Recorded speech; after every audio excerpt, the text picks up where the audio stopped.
తిరుమలలో ప్రసాదం, ముఖ్యంగా లడ్డూ, ప్రసిద్ధి చెందింది. ఈ ప్రసాదం తులసి వనంలో ఉండే శ్రీవారి ఆలయంలో తయారవుతుంది. దీన్ని తయారు చేసే విధానం చాలా ప్రత్యేకంగా ఉంటుంది.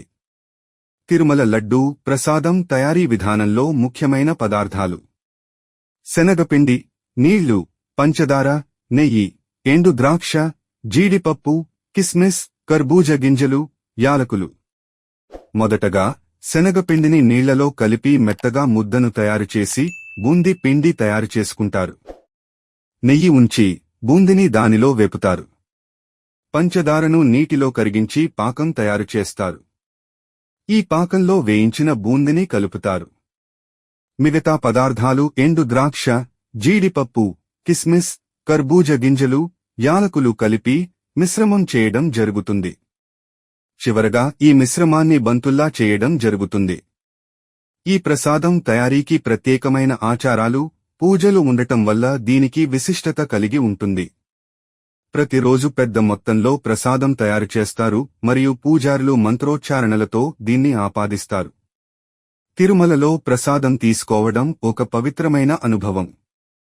అలా తీసుకున్న ప్రతి ఒక్కరూ ఈ ప్రసాదం రుచిని మరచిపోరు.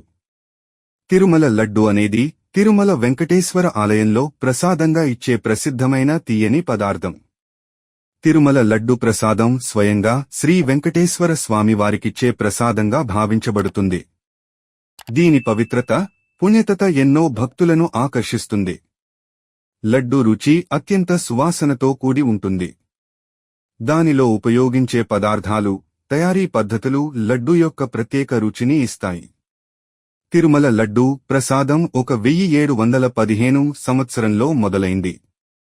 అప్పటినుండి భక్తులు దీన్ని ఎంతో ప్రేమతో స్వీకరిస్తున్నారు. తిరుమల లడ్డు ప్రసాదం ప్రపంచవ్యాప్తంగా ఎంతో ప్రసిద్ధిగాంచింది. దీన్ని స్వీకరించేందుకు భక్తులు దూర ప్రాంతాల నుండి వస్తారు. భక్తుల విశ్వాసం, ప్రేమ, నమ్మకం కలసి తిరుమల లడ్డూను ఎంతో గొప్పగా, పవిత్రంగా మార్చాయి.